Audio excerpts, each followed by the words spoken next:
Bonjour à tous et bienvenue sur la chaîne de ESE Formation. Aujourd'hui, on s'attaque à un des risques les plus graves, les plus connus, mais aussi les plus sous-estimés, le risque de chute de hauteur.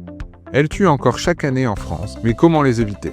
On voit cela ensemble. Pourquoi c'est un risque majeur? Travailler en hauteur, c'est intervenir depuis un endroit surélevé, toit, échelle, échafaudage, nacelle, plateforme, et le danger ne vient pas que de grandes hauteurs. La chute de moins de 2 mètres peut déjà causer des blessures très graves.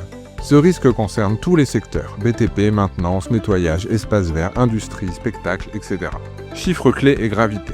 En 2022, les chutes de hauteur ont causé 91 décès au travail en France. C'est la deuxième cause d'accidents mortels après les accidents de la circulation. Et chaque année, ce sont plus de 10 000 accidents avec arrêt qui sont liés aux chutes de hauteur. Dans le BTP, elle représente à elle seule un accident mortel sur 3.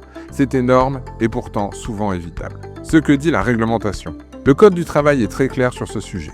L'article R 4323-63 dit que l'employeur doit privilégier les protections collectives aux protections individuelles. L'article R 4321-1 dit qu'il doit mettre à disposition du matériel conforme et adapté.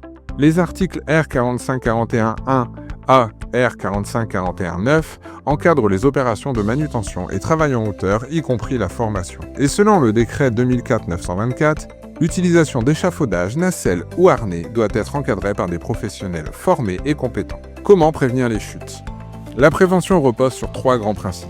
Supprimer le risque. Travailler depuis le sol quand c'est possible. Utiliser des outils télescopiques. Protéger collectivement. Avoir des garde-corps, des filets, des trappes de toit, des échafaudages sécurisés. Et protéger individuellement. Des harnais, des longes, des lignes de vie, des casques anti-chute et surtout former les salariés aux bons gestes et aux bons réflexes. Parce qu'un bon équipement mal utilisé, ça reste un danger. Culture, sécurité et formation. Prévenir les chutes, ce n'est pas qu'une question d'équipement, c'est aussi une culture sécurité à installer. Repérer les situations à risque, vérifier les accès, refuser des interventions improvisées et surtout, former régulièrement des équipes. Chez ESE Formation, c'est notre spécialité. Une chute, c'est une seconde d'inattention. Un geste de prévention, c'est une vie sauvée. Chez ESE Formation, on vous accompagne dans la prévention des risques sur le terrain et en formation. Si la formation Travail en hauteur vous intéresse, n'hésitez pas à nous contacter.